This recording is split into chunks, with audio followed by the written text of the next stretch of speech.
এবার সামনে এলো সেই 5টি আসল কারণ, মূলত যে 5 কারণে উত্তাল হয়ে উঠেছে ভারতের রাজপথ, যেন বাংলাদেশের সেই জুলাইয়ের পুনরাবৃত্তি ঘটে আজ মোদী সরকারের গদি পতনের মুখে।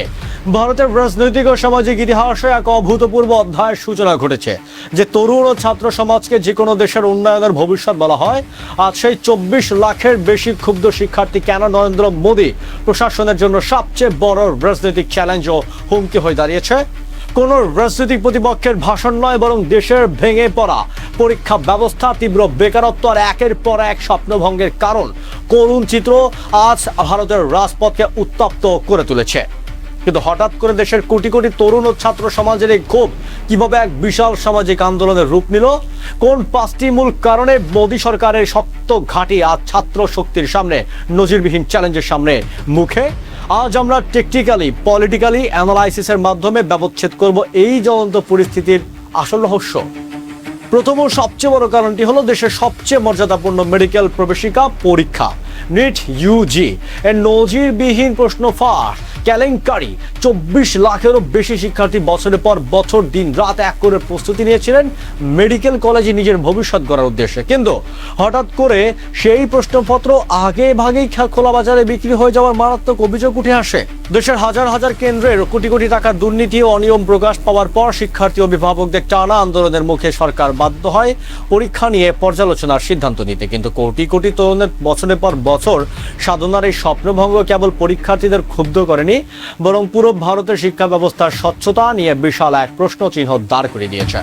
দ্বিতীয় কারণটি আরো বেশি ভীতিজনক, যা হলো সার্বিক বেকারত্ব এবং ক্রমাগত পরীক্ষা ব্যবচ্ছেদ। ভারতের বিশাল তরুণ প্রজন্ম জনগোষ্ঠীর জন্য ভালো কোনো সরকারি চাকরি বা স্বনামধন্য প্রতিষ্ঠানে ভর্তি হওয়ার একমাত্র সম্বল ছিল সর্বভারতীয় পরীক্ষাগুলো।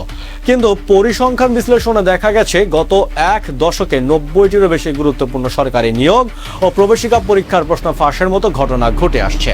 এর পাশাপাশি সিবিএসই সহ বিভিন্ন বোর্ডের মার্কিং পদ্ধতির অনিয়মের কারণে দেশের প্রায় 40% উচ্চশিক্ষিত গ্রাজুয়েট তরুণের মধ্যে চরম বেকারত্ব ও চরম অনিরাপত্তা বোধ তৈরি হয়েছে। এই হতাশায় তরুণদের রাজপথে নামতে বাধ্য করেছে।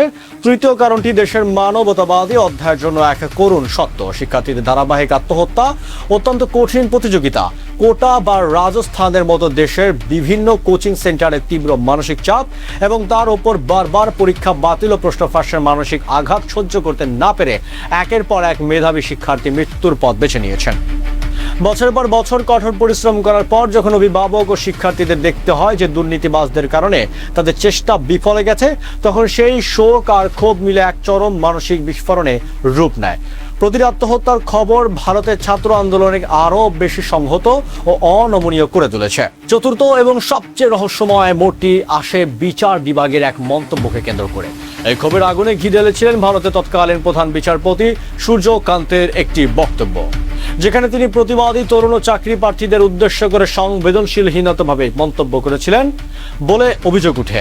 শিক্ষার্থীরা এই মন্তব্যটাকে তাদের দীর্ঘ কষ্টের চরম অবমাননা হিসাবে দেখে, আর এর তীব্র প্রতিবাদে অভিজিৎ দীপকে নামক এক তরুণ ব্যঙ্গাত্মকভাবে ককরোচ জনতা পার্টি বা সিজিপি গঠন করেন। সোশ্যাল মিডিয়ার যুগে এই ব্যঙ্গাত্মক প্ল্যাটফর্মটি রাতারাতি ভাইরাল হয়ে ওঠে এবং ভারতের লাখ লাখ ক্ষুব্ধ তরুণের প্রধান ডিজিটাল প্রতিবাদী মঞ্চে পরিণত হয়, যা প্রশাসনের কপালে দুশ্চিন্তার ভাঁজ ফেলে দেয়। পঞ্চম এবং চূড়ান্ত কারণটি হলো সরকারের নীতিগত উদাসীনতা এবং রাজনৈতিক জবাবদিহিতার অভাব।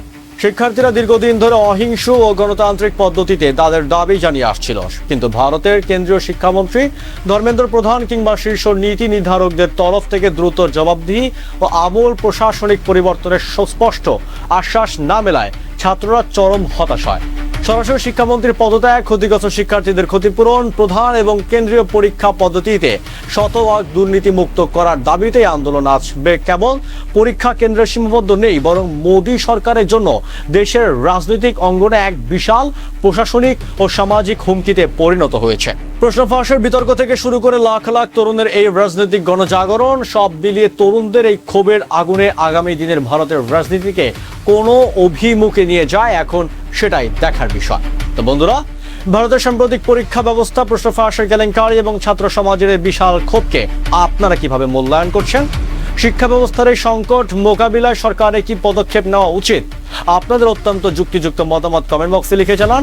শিক্ষা, রাজনীতি এবং সামাজিক আন্দোলনের পলিসি ফ্রেন্ডলি খবর ও তথ্য সমৃদ্ধ বিশ্লেষণের জন্য আমাদের ভিডিওটি লাইক করে, চ্যানেলটি সাবস্ক্রাইব করে, পেজটি ফলো করে সাথেই থাকুন। দেখা হচ্ছে পরবর্তী কোনো আন্তর্জাতিক বা রাজনৈতিক খবর নিয়ে। দেখা হচ্ছে খুব শীঘ্রই, সাথেই থাকুন। ধন্যবাদ।